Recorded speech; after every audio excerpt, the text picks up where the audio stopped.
The first time I worked with soldiers from the United States Army, they got me hammered.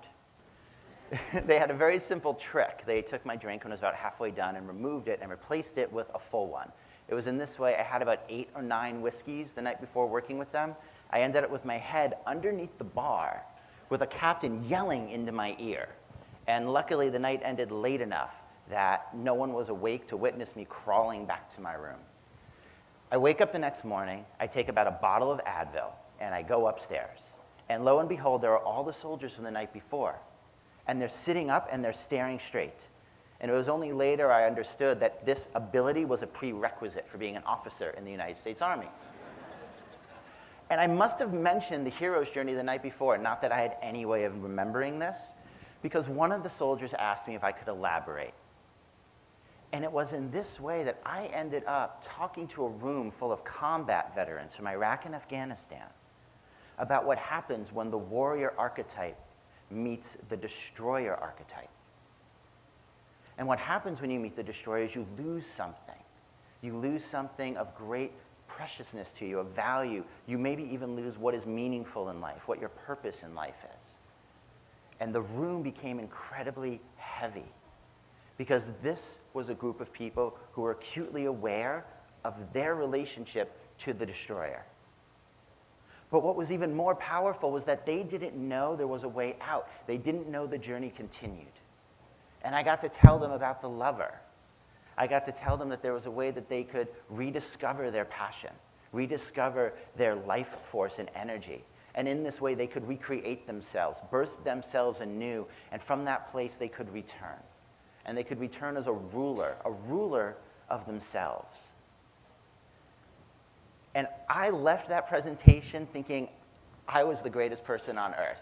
I was going to solve all of the Army's problems with this. And 3 months later, I got a chance to have lunch with a 2-star general, Major General Dana Batard, down at the 1st Armored Division, a very forward-looking general. And I ambushed him. And I pulled out this book called The Terrible Love of War by James Hillman. And I said, we have to help the returned soldiers.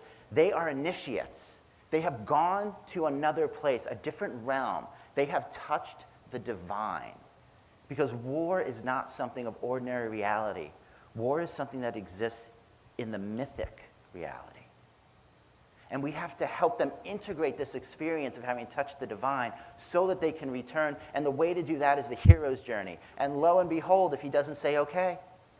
And so 3 months after that, I'm back in El Paso with my colleague and sister Kate and my colleague Amanda, and we do a program with a group of soldiers who have just returned from Afghanistan, taking them through the hero's journey. And I just have to tell you, it was awful. It was really, really terrible. And there are a number of reasons for that. The first is it's a mistake to focus solely on combat trauma. We have a lot of soldiers who are suffering from PTSD from experiences that happened before they ever entered the military. Another issue is technological. I was told a story by one soldier. She was stationed in Kuwait her entire deployment. It was her job to watch drone feeds. And so she would watch, in real time, battles taking place. And she would watch soldiers getting shot on live streams. But because she was always physically safe, she felt she had no right to feel traumatized. But the biggest problem that we faced has to do with a marketing campaign the Army tried called an Army of One. And this campaign did not work. And the reason it did not work is because nobody joins the Army to be by themselves. Nobody joins the Army for their own individual goal. They join the Army to be a part of something larger than themselves. They join the Army for the camaraderie. And here we came into town saying, we're going to separate you out and have you go through a journey by yourself. And in fact, it's when soldiers are alone, when soldiers are in isolation, that they get in the most trouble. 2,500 years ago in the Iliad, towards the end of the story, Achilles is chasing the Trojan hero Hector around the walls of Troy. And for reasons we won't get into, Hector is wearing Achilles' old armor. And so the visual is really potent. Achilles is chasing himself. And the other thing you have to realize is that the battlefield is cleared. Everyone has left, which means Achilles is alone. He is isolated, and he is hunting himself down, trapped into the destroyer archetype. And this is something that happens to many of our soldiers. Resilience is not a quality of an individual. Resilience is a property of our human communities. Resilience is a property of our human networks. And this isn't just true for soldiers. If you want to know how well your kindergartner is going to transfer to first grade, do not look at their academic record. A much better predictor is whether or not they have a friend. And this continues. Programs that try and help disadvantaged kids get into college, the ones that focus on individual resilience, they can have acceptance rates as high as 90%, but some of them have graduation rates as low as 30%.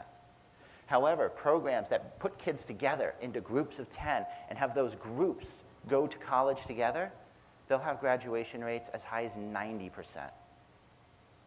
In every culture around the world, when someone dies, the community gathers around to lend support and strength and resilience. I want to tell you a story from Oakland, California. And Oakland is a challenged city, and this is a particularly challenged corner. People would dump all of their garbage. They dumped their old mattresses. They dumped their TVs. People would graffiti all over the place. Neighbors wouldn't take care of their own yards. And so one day, one of the neighbors went out and bought a little 3-foot Buddha at the Home Depot. And he figured out a way to attach it to the concrete. And at first, nothing happened. But then one day, somebody left an offering. They left a piece of fruit. And then somebody else left flowers. And then somebody else came and swept up around it. And somebody else asked if they could build a hut for it. And little by little, this became a bit of a shrine, and the flowers grew. And then people stopped dumping their garbage.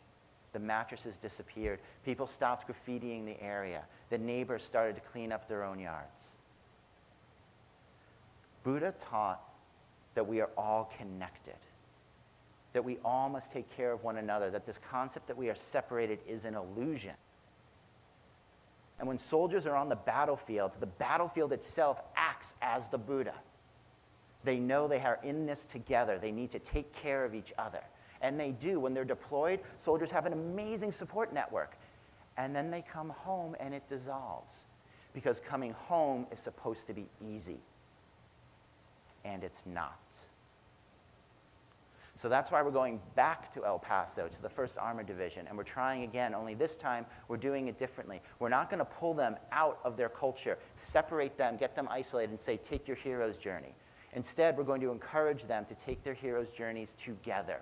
We're going to empower them to take care of one another, not ask them, do you need help, but ask them, who are you going to help? Who are you going to reach out to? How are you going to continue that support network? And where did this idea even come from? When I returned from that program and was feeling very much down in the dumps, it was my community that came around me. It was my sweetheart, Tara. It was my brothers, Dove and Alan, my sisters, Kate and Darcy. It was Rosenberg. It was Whitney. It was Tripp. I know you don't know who any of these people are, but they're all awesome.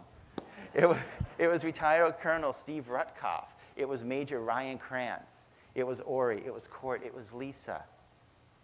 And talking to all of them, I realized what the mistake was and was able to do this anew. In Buddhism, there's the concept of the Sangha, which is the group of fellow travelers who are there to support each other on their journeys.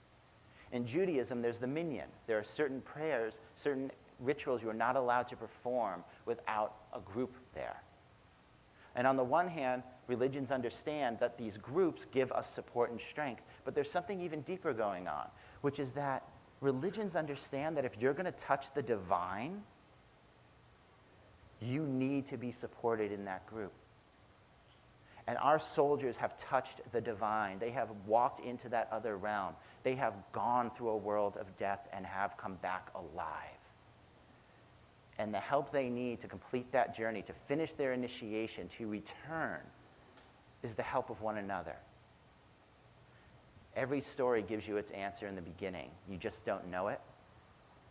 When I had my head underneath that bar and that captain was yelling in my ear, he was telling me his war story.